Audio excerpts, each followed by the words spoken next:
welcome to Nerf News from the Owl Ranch, episode 19. And this is your host, Chris Cartea, and also known as Drink and Smoke. But I'm not really doing that today. I'm kind of just chilling out, cooling off. You know how it is. But at any rate, I got a good show for you going on. We got cool stuff like this to show you. I'll show you this later. I'm sorry I couldn't. I was going to do my next update at a war, but unfortunately I ran into some trouble this week and I couldn't make it to the war. I was able to see my good friend Titan, which you saw in an earlier video. I got to see him one more time before he jotted off to see Drac over in Atlanta, which is really cool. And, you know, there are just some friends that use you, that don't like you, and I can see this about family too. And then there's some family that just sticks by you no matter what. Hard or easy, they're not fair weather. And I gotta say that Ty is one of those people who just brings out the best in me. Just a great friend. Titan, if you're listening, thank you so much, you know, and thanks for putting up with my unbiasedness with, you know, things you agree with and things you don't agree with, and you've just been a really good friend. And I bring this up because I really want people to really understand your friends and really respect them. And this week, as a homework assignment, I would like you to find your really good friends and give them a big hug. And the ones that are not fair weather and good, and say, I appreciate you. We may get along sometimes, we may not get along sometimes, we may fight, we may not. You know, your best friend, may it be your father, your mother, your wife, you know, your sibling you grew up with, you know, since you were a kid, your best friend in high school, you know, really, no matter what is going on, right or wrong in your relationship, I would like you to do that this week and reach out, because this is all we have in this world. You know, the Jet Archer pistol, it just looks like it's taking its own direction. It used to be a pistol that was going to be a backup pistol that was Stefan, but I think what it's doing is, at first I didn't like it, a lot of people didn't like it, but I think what they're doing is they're trying to make it more flexible so in the future it can be upgraded to do other things. So we saw this Ask Jet video about the Archer, okay, and what we saw was its upgradability. Here they're just going scope this, but look at this, look how far they're taking it. Wow, look at this pull handle here. If you go back just a little bit, Alex was talking about, dude, see, it's just a modular system. So I am changing my verdict to I don't like this at all, to a little bit more like a wait and see. How's it going to turn out? Well, that's up to the engineers. That's up to you know, how well of a job they do on it and everything else. Look at that, boom. That's almost like a caliber right there. You can see all that, yeah. So if you think about it, it is becoming something different, add-ons and this and that. Well, my opinion on this. One, if you're going to have the add-ons, have them available right away. Maybe something like this, like a big expansion. You have like a Series 2 and a Series 3. But I think that if they focus on making sure everything's available, making sure the customers can get it, making sure that when they order it, they get on time, I think that they can turn it around. They really can. Because, I mean, even myself, I'm going from the opinion of, okay, I don't like it because it's not my original pistol design, to, we're taking this somewhere. And I know the project manager, I've met him before. He's a brilliant artist kind of guy. He's smart. He's a smart guy. So I'm saying just wait and see. I know Archer's gotten a lot of criticism, but honestly, we haven't seen it fully yet. And until we do, we can't really judge. Anybody remember that company I brought up that, well, okay, they put out some fake artifact sleds and they got caught red-handed? Well, they came up with some pretty salty criticism of the Archer blaster. And this, they just took a Retaliator, painted it, made it 3-shot, and said, well, you know, this is pretty much what the Archer is. No one-handed revenge, no anything like that, all that. I think that's kind of interesting criticism. Yeah, so there's been a lot of fighting back, and this is one of the most interesting I've seen, is this, you know, is this sort of criticism of the Archer pistol. Well, how come this is not better than just, you know, your normal Retaliator with a 3-shot mag? Well, if what we saw, if they really follow through and they make it modular, that's one thing. But two, the original one was a lot more handy than a Retaliator. A lot more handy. The original proof of concept, and all it was going to have was a bigger plunger tube and a longer barrel and to shoot farther. So I'm seeing this Archer design not really what it was. It's evolving into something else. It's evolving into something a little more multi-purpose. Is it exactly what I wanted or wanted to do? No. But I have been, over the last few days, really thinking, maybe, just maybe, okay, this controversial pistol might turn into something, especially if it's modular and expandable like they're showing it to be.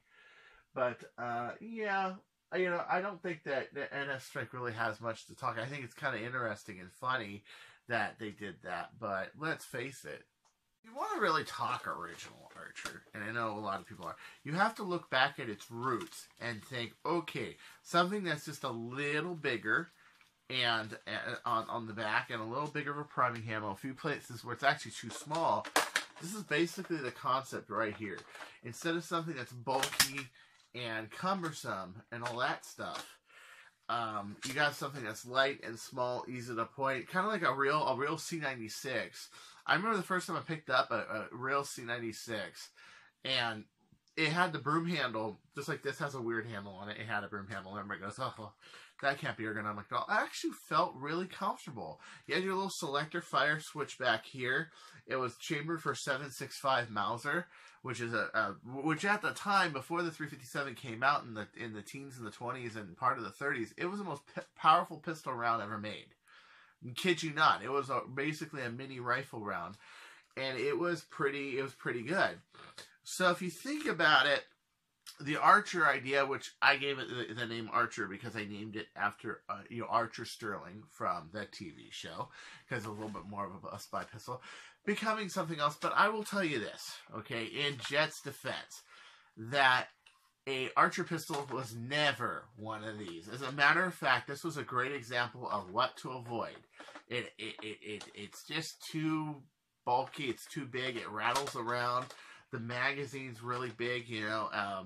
Originally, katana mags were originally made for the Archer pistol, which is really, really funny because now it's coming standard with full length. But it should be able to use half lengths. Okay. But it was meant to be more handy like this. A backup pistol, powerful, like a Mauser, where it's a little bit more powerful than your 38, than your 380 or your 38. It's actually something that has a little more power, but not like a high power rifle. That was basically the original Archer design. But the original Archer design was actually my Ultra Match Series 1 pistol design. So if you really want to go back, you can go back into, okay, this was one of Chris's 5 original prototype ideas, which now there's about 11 of them. So, and where's the other 10? Well, someone's just going to have to hire me to draft that and put them to work for you ever to see them. Because I'm totally duck soup after this. Duck is a word, man. I am not saying a thing after this next thing I'm going to show you. I am really getting really tight-lipped. And I think a lot of the community is, and this is not healthy for the community, and I'll show you why. I at least like the fact, and you can say what you want about Jet, I at least like the fact that they're trying to be original. They're not stealing anybody's designs. They're not stealing anybody's ideas. And they're giving proper credit where credit's due. This is sad. This is really sad. This is worker that is stooping. And I like the fact it's not 3D printed. It doesn't look like it's 3D printed, but those can just be like prototype files, like, drafting files, a lot like what Jet shows us and stuff of what they're working on, which is good. I support the idea of, like, when you're working on something, you're actually showing people, so if people don't like it, they can suggest changes. Okay, I don't like it when they do it as a final product and it looks smooth and nice, and what you get is this 3D printed, Let me say that again. Yeah, pretty much. You just a little out and, that's basically how most of the bullshit in the world's made. I know I'm one of them. Ha! Oh, back on the subject. It's really discouraging because adjustable SCAR was, and I don't use SCARs, as you guys know, I use more precision barrels, more precision darts, and that's kind of the way I do it. But it works just as good. You have a good, powerful blaster, it works just as good. It's just a matter of what philosophy you subscribe to. But an adjustable scar was a really good idea, and it just discourages me to design stuff or to show stuff off, and I'm seeing this discouragement get worse and worse in the community. Yeah, and you know, this was a really good invention, and they just decided to copy it. So yeah, Worker just sees something and they build it. I remember the good old days of Worker where the shotgun grip was actually a good shotgun grip. Instead of something you had to buy that was homemade or from Explorer, they came out with this really nice 3D printed one. I still see people use it today. The muzzles, for example, their metal muzzles are really good. Their magazines are good magazines. They're decent. You know what I mean? They are actually like they're Stephan magazines and stuff.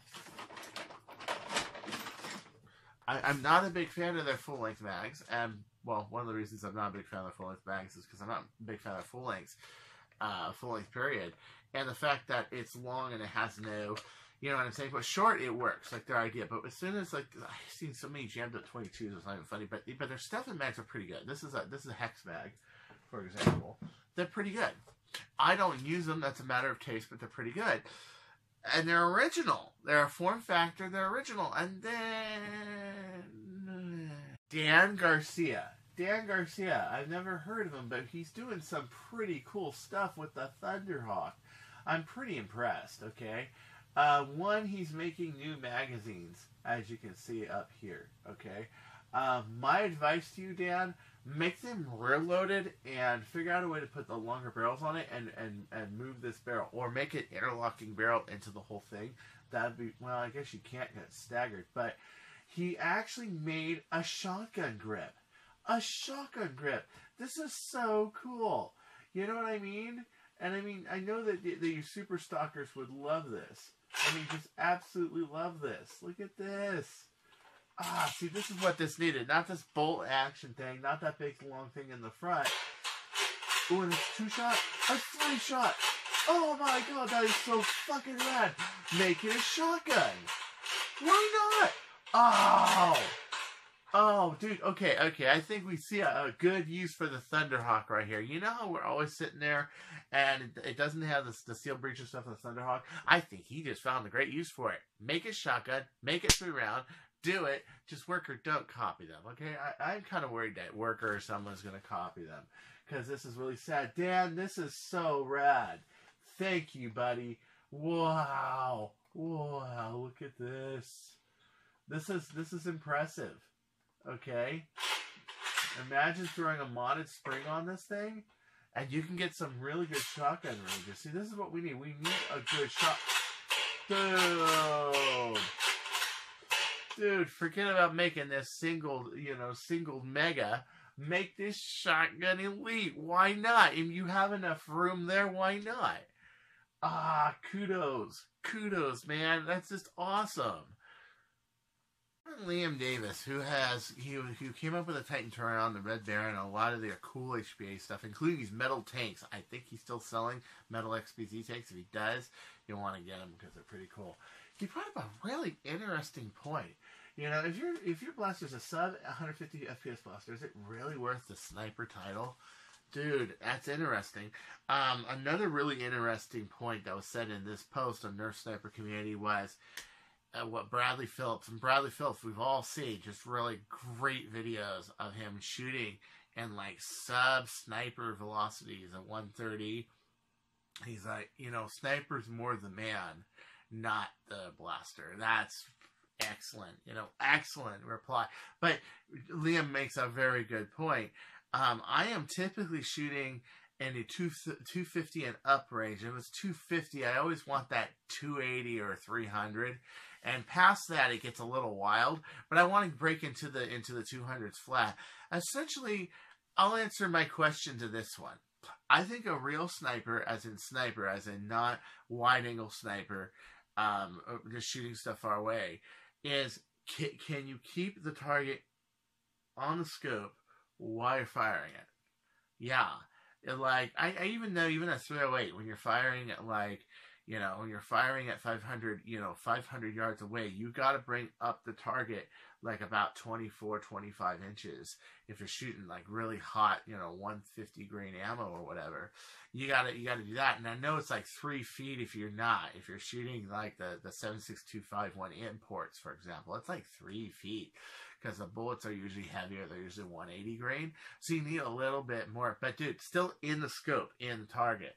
I think that should be the definition for sniper at 200 feet. Also, how accurate is it at like 100 feet, 150 feet, 50 feet? Yeah, that's another thing. How consistency is the accuracy? But I like the fact that my friend stepped up and he's putting up a standard, like, hey guys, where's the standard? And I'm like this with the community, like, okay, what's copying, what has credit, when do you give royalties? I've mentioned that a million times, and I'm saying that about a lot of the worker stuff and things like that. But I'm also like, okay, we need standards on what exactly is a sniper, when exactly can a flywheel cut it or not cut it, when does a sniper relate, when does a flywheel relate to a sniper? And it does back up. You're not just your backup, but other people covering you. Yeah, like the people that cover you, the people you're trying to defend, and they're defending you. Yeah, I think in that way, sniper does come. Wow, what is the heck? This thing is getting loud. Sorry. Yeah, so I think that definitely is a thing. You know what I'm saying? This is when you just do that to your mixer, you just turn it down. Yeah, that's a nice thing about having knobs and not having to scroll it. But yeah, he brings up a really good point. Last but certainly not least, Loki Bell came up with this HPA fire strike with a scope. Now, put in mind, my friend Jeremy years ago, he integrated a Panther into a fire strike. Yeah, he was one of the friends I used to play Nerf with, and when we went to a park one day, I brought my bird of prey, which was a stock 2 bird of prey at the time of that one, and it shot pretty comparable, but it was pumped. But he did the thing with the trigger where it goes down and everything. Dude, this is really cool. 2 things, though. It's HPA. It's hose. I like the fact that, this is not hose, but it's pretty good. 2 things, though. 1, he doesn't have this. He needs a coupler barrel like this. This is just 9/16 brass. That's, that when you cut it, you keep it crimped in the back. So when you put it all the way in, it seats it, so it's sealed. And number 2, trigger. Like, you can take this trigger right here, okay, this trigger, cut out the little notch for this, so when it pulls back the button. Here, I'll do it on this side. Pulls back the button. So basically, you're making it so it hinges, and it does that. So if you just cut it, boom, boom, just like flat, like boom, boom, I'm pretty sure that you can engage the trigger and use the actual trigger shoe. You could do this, though, however, but I just think, just like everything else, it just needs a couple of adjustments. But adjustments aside, this is pretty cool. Oh, and I would also take this and make this the same angle as this. You've seen me do that on a lot of my bird of prey builds and stuff like that. And I love giving advice to people and seeing them do it and seeing it help them. So, yeah. So, at any rate, this is Chris Cartea saying, don't you go changing, or I'll find you. You can see this is the original one where this is crooked. He can still hit you, and I'll be like, I tagged you.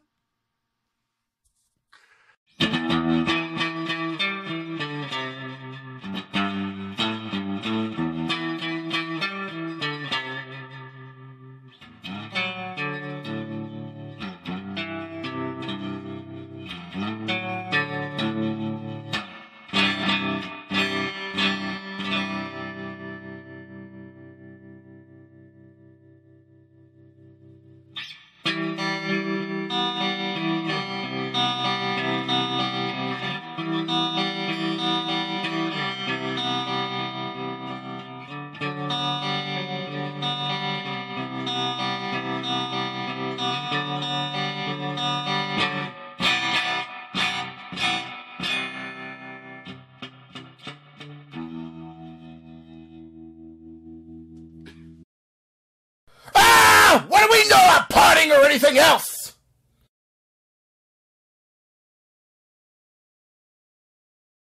If you walk too close, you'll be trapped in here forever. Ooh, I better stand back. Oh, yes. Oh, no. Poor lady went too close to the sign, and she became the sign.